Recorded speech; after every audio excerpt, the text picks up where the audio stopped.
हर हर महादेव दोस्तों, आप सुन रहे थे मेरे साथ मैं तेरी हीर भाग 39। मुरारी का घर बनारस। कृष्णा ने शराब को बाथरूम में बहा दिया है। ये सुनकर मुरारी का गुस्सा बढ़ गया। उसे समझ नहीं आ रहा था कि कृष्णा के साथ अब क्या करे, और बेचारा कृष्णा डर से थर थर कांप रहा था। मुरारी कृष्णा के सामने आया और कहा, हम बहुत अच्छे से जानते हैं कि ये तुम्हारे दिमाग की उपज तो नहीं हो सकती। अब हमका ये बताओ कि किसके कहने पर ये कारनामा किए हो तुम। कृष्णा बेचारा बुरा फंस चुका था। कहे तो क्या कहे, सीधे सीधे मुन्ना का नाम लिया तो मुरारी के साथ साथ मुन्ना ने भी उसे डांट सुनने को मिलेगी। कृष्णा को खामोश देखकर मुरारी ने पूछा, कुछ कहोगे कृष्णा कि मुंह में हाथ डालकर तुम्हारे हलक से सच्चाई निकलवाएं? ओ मुरारी भैया, जे मुन्ना। कृष्णा ने डरते डरते इतना ही कहा कि मुरारी ने सामने देखकर कहा, मुन्ना, अरे तुम कब आए? कृष्णा ने पलटकर मुन्ना को देखा तो उसकी जान में जान आई और उसने मुरारी की तरफ पलटकर कहा, हम ये कह रहे थे कि आप मुन्ना भैया से पूछ लीजिए, हमने गैस पर पकोड़े चढ़ाए हैं, जल जाएंगे। मुरारी कुछ कहता इससे पहले कृष्णा वहां से चला गया।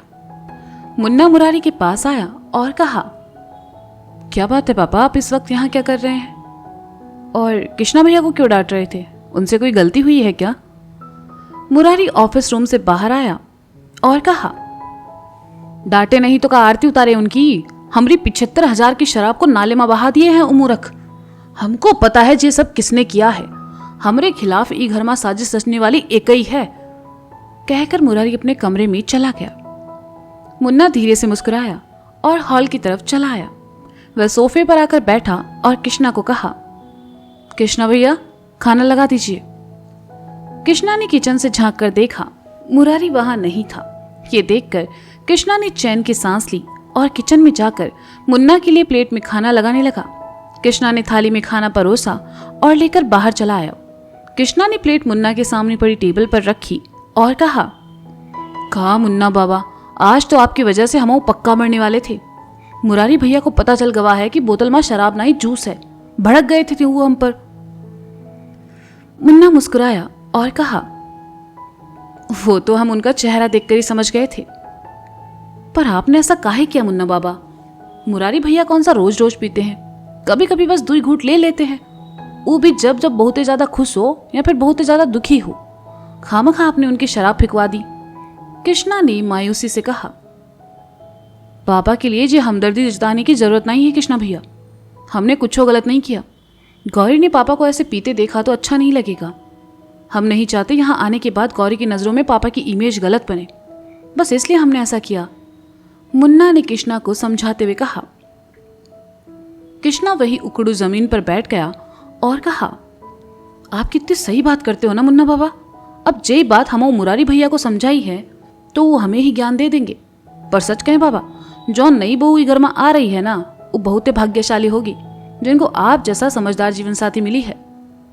कृष्णा की बात सुनकर मुन्ना हल्का सा मुस्कुराया और उसकी तरफ देखकर कहा, क्या बात है कृष्णा भैया, आज आप हमारी कुछ ज्यादा ही तारीफ कर रहे हैं, कुछ बात है क्या? कृष्णा उठा और किचन की तरफ जाते हुए कहा, अरे का मुन्ना बाबा, कोनो बात नहीं है, बस मुरारी भैया के लिए आपका जो प्यार देखकर अच्छा लगा। पापा के लिए जो पकोड़े बना रहे थे वो तो खिला दीजिए हमें। मुन्ना ने मुस्कुराते हुए कहा और खाना खाने लगा। लोनावला, पुणे। सुबह के 6 बज रहे थे और इलाके में ठंड बढ़ने की वजह से निशी वंश की बाहों में सिमट कर सो रही थी। निशी को सुलाते सुलाते वंश भी वहीं सो गया। कुछ देर बाद निशी नींद से जागी। उसने अपनी आंखें खोली। उसका सर अभी भी दर्द से फटा जा रहा था। जैसे ही उसे होश आया और उसने खुद को वंश की बाहों में पाया तो वह एकदम से चिल्ला उठी। निशी के चिल्लाने की वजह से वंश हड़बड़ा कर उठा। निशी बस चिल्लाई जा रही थी। सुबह सुबह उसे चिल्लाते हुए कोई सुन न ले, ये सोचकर वंश ने उसके मुंह पर हाथ रखा और बिस्तर से पीठ लगाकर कहा, तुम बात बात पर इतना चिल्लाती क्यों हो? क्या पागल वागल हो क्या? निशी ने अपनी आंखों को बड़ा करके वंश को घूरा और मुंह से हाथ हटाने का इशारा किया। वंश को समझ नहीं आया तो निशी ने अपना घुटना वंश की जांघ पर दे मारा और वंश दर्द से कराहते हुए साइड में गिर गया। निशी तुरंत उठी और बिस्तर से नीचे आकर कहा, तुम सुबह सुबह मेरे कमरे में क्या कर रहे हो? वंश की किस्मत अच्छी थी कि निशी का घुटना गलत जगह नहीं लगा। वह उठा और गुस्से से निशी की तरफ देखकर कहा, तुम सच में पागल हो, ऐसे कौन मारता है? तुम्हें पता है मेरा पूरा फ्यूचर तुम्हारी इस एक लात पर डिपेंड करता है। क्या? निशी ने हैरानी से कहा। और ये तुम्हारा नहीं, मेरा कमरा है। कल रात मैं तुम्हें यहां लेकर आया था, वंश ने चिढ़कर कहा। निशी ने सुना तो हैरानी से उसका मुंह और खुला का खुला रह गया और उसने कहा, मुझे तुमसे ये उम्मीद नहीं थी।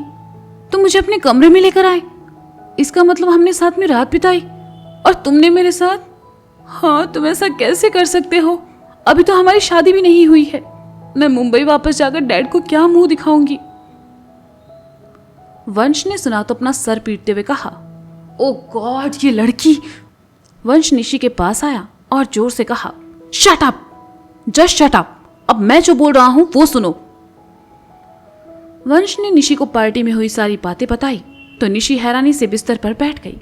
वंश भी उसके सामने वाले बिस्तर पर आ बैठा और मायूसी से कहा, मैं तुम्हारे साथ गलत करने की सोच भी नहीं सकता, और अगर कुछ गलत करना होता तो मैं इतनी दूर नहीं आता, मुंबई में भी। निशी, मैं तुम्हें नहीं जानता, तुम मुझे लेकर ऐसा क्यों सोचती हो? मैं तुमसे फ्लर्ट करता हूँ, मस्ती करता हूँ, तुम्हें परेशान करता हूँ, पर इसका मतलब ये नहीं है कि मैं तुम्हें लेकर कुछ गलत। आई थिंक इस रिश्ते में तुम्हें एक ब्रेक लेने की जरूरत है। अपने आप को ठीक कर लो और अपने कमरे में जाओ। निशी को अपनी गलती का एहसास हुआ। उसने जैसे ही वंश से कहना चाहा, वंश उठकर वहां से चला गया। वंश दरवाजे की तरफ बढ़ा और दरवाजा खोलने से पहले निशी से कहा, अगर इतना टाइम साथ रहकर भी तुम मुझे जान नहीं पाई तो शायद हमारा साथ रहना गलत है। Take your time Nishi. Vansh, I am so. Nishi ने बस इतना ही कहा कि वंश ने दरवाजा खोला और बाहर निकल गया। निशी की आंखों में आंसू भर आए और वह वापस बिस्तर पर आ बैठी। उसने बिना सच जाने ही वंश को गलत समझ लिया और ये सब कह दिया। बीती रात वह अपनी जिस गलती के लिए वंश से माफी मांग रही थी, सुबह होते होते निशी ने फिर वही गलती दोहरा दी। वंश कमरे से बाहर निकलकर जाने लगा तो सामने से आते सुमित ने कहा, निशी कैसी है? खुद जाकर पूछ लीजिए, वंश ने उखड़े स्वर में कहा और वहां से चला गया। इसे क्या हुआ है? लगता है दोनों में फिर से बहस हुई है। बड़बड़ाते हुए सुमित अपने कमरे की तरफ बढ़ गया जिसमें निशी थी। सुमित दरवाजा खोलकर अंदर आया तो देखा निशी मायूस सी बिस्तर पर बैठी थी। सुमित आकर निशी के सामने वाले बिस्तर पर बैठा और कहा, तुम्हारे और वंश के बीच फिर से झगड़ा हुआ है क्या? सुमित की आवाज से निशी की तंद्रा टूटी। उसने सर उठाकर देखा, निशी की आंखों में आंसू थे। सुमित ने परेशानी भरे स्वर में कहा, निशी बेटा, यू ओके? तुम रो क्यों रही हो? निशी ने सुमित को जब अपनी गलतफहमी के बारे में बताया तो सुमित ने अफसोस भरे स्वर में कहा, ये तुमने सही नहीं किया निशी। वंश बहुत अच्छा लड़का है, वो किसी लड़की के लिए ऐसे थॉट्स रख ही नहीं सकता। मैं इतने टाइम से उसके साथ हूं और इतनी परख तो है मुझे। कल रात पार्टी में तुमने ड्रिंक कर ली थी और तुम बिल्कुल भी होश में नहीं थी। तुमने सबके सामने वंश को गलत भी कहा, लेकिन उसने जवाब में तुम्हें कुछ नहीं कहा। उल्टा उसे तुम्हारी परवाह हो रही थी। वो तुम्हें यहां लेकर आया ताकि बाकी लोग तुम्हें गलत ना समझे। जब मैंने कहा कि निश्चित के साथ तुम अकेले हो, इसके साथ कुछ गलत, तो उसने कहा कि वो तुमसे प्यार करता है, तुम्हारे साथ गलत करने के बारे में सोच भी नहीं सकता। निशी ने सुना तो उसे अपनी गलती का एहसास हुआ और वह नम आंखों से सुमित को देखने लगी। सुमित ने निशी को देखा और कहा, निशी, आई थिंक वो तुमसे प्यार करता है, तुम्हें एक बार उसे समझना चाहिए। आई एम सो सॉरी, मैंने खुद को अचानक यहाँ देखा तो मैं कुछ समझ नहीं पाई और वो मुझसे गुस्सा है। आई नो वो अब मुझसे बात भी नहीं करेगा। मैंने सब खराब कर दिया, निशी ने रोते हुए कहा। सुमित निशी के पास आया और उसके बगल में बैठकर उसका सर थपथपाते हुए कहा, अरे बस बस, वो थोड़ा शॉर्ट टेम्पर है, थोड़ी देर गुस्सा रहेगा फिर मान जाएगा। तुम ज्यादा परेशान मत हो, ब्रेकफास्ट करो देन लोकेशन पर आ जाओ। आज सीरीज का आखिरी शूट है, इसके बाद सब मुंबई वापस जा रहे हैं। आखिरी शूट? निशी ने कहा, हाँ, केडी ने स्क्रिप्ट में कुछ चेंजेस किए हैं। वह चाहता है कि सीरीज को एक साथ रिलीज ना करके पार्ट्स में रिलीज करे, इससे ऑडियंस इस सीरीज से ज्यादा कनेक्ट कर पाएगी। सुमित ने कहा, निशी ने कहा। अब उठो और फ्रेश होकर ब्रेकफास्ट के लिए बाहर आ जाओ। And don't be sad, you both are my favourites. Sumit ने कहा और कमरे से बाहर चला गया। प्रताप का घर बनारस। आज बनारस में सुबह सुबह मौसम काफी अच्छा था। आसमान काले बादलों से घिरा हुआ था, जैसे बारिश होने वाली हो। ठंडी हवाएं और उस पर मीठी मीठी सर्दी। राजन सुबह सुबह अपने कमरे में सो रहा था। उसने करवट ली और नजर सामने हुक पर टंगे अपने कुर्ते पर चली गई, जिसका टूटा हुआ बटन पूजा ने लगाया था। वो पल याद आते ही राजन मुस्कुरा उठा। वह उठकर बैठा और कुर्ते को देखने लगा। ठंडी हवा के झोंके ने आकर उसको छुआ तो राजन को ठंड का एहसास हुआ और उसने अपना जैकेट उठाया। पहनते हुए वह बाहर कमरे से चला आया। बाहर आकर सामने वाली खाली जगह में खड़ा हो गया और सुबह का नजारा देखकर खुश हो गया। आज की सुबह राजन के लिए सच में खूबसूरत थी। उसे कुछ याद आया। वह कमरे में आया और अपना फोन लेकर वापस बाहर चला आया। उसने पूजा का नंबर डायल किया और फोन कान से लगा लिया। जैसे जैसे रिंग जा रही थी, राजन का दिल धड़क रहा था। ये एक मीठा सा एहसास था जो राज दुलारी के बाद उसे आज महसूस हो रहा था। कुछ देर बाद पूजा ने फोन उठाया और कहा, हेलो, हाँ जी, कौन? राजन कुछ बोल ही नहीं पाया। वह पूजा की प्यारी सी आवाज में खोकर रह गया। जैसे ही पूजा ने फिर से हेलो कहा, राजन ने फोन काट दिया और फोन अपने सीने से लगाकर गहरी सांसें लेने लगा। उसके लिए यह सब करना कितना मुश्किल था उसे समझ आ रहा था। पूजा से बात करने का ख्याल फिर से आया तो राजन ने एक बार फिर उसका नंबर डायल कर दिया और इस बार फोन उठाने के बाद पूजा के बोलने से पहले ही बोल पड़ा, हम राजन बोल रहे हैं। बड़ी देर कर दिया आपने हमें फोन करने में। लगता है आपको हमारी याद नहीं आई। लगता है हम भी आपको पसंद नहीं आए, है ना? पूजा ने शरारत से कहा। वह बस राजन को तंग कर रही थी। अरे नहीं, ऐसी कोई बात नहीं है। वो कल घाट की तरफ चले गए थे। घर आए तो काफी वक्त हो चुका था। पिताजी ने बताया था आपके फोन के बारे में, पर रात बहुत हो गई थी तो हमने आपको डिस्टर्ब नहीं किया। राजन ने घबराहट भरे स्वर में कहा। वैसे हमने भी अभी तक घाट नहीं देखे हैं, पूजा ने कहा। वह राजन से मिलना चाहती थी, लेकिन सीधा ना बोलकर घाट देखने के बहाने से बोल रही थी और राजन ये समझ नहीं पाया। तो हुआ ही है, वैसे भी आपके पिताजी ने बताया था कि कल कुछ दिन आप यही रहेंगी, राजन ने कहा। कितना बुद्धू लड़का है, कुछ समझता ही नहीं है, पूजा बड़बड़ाई।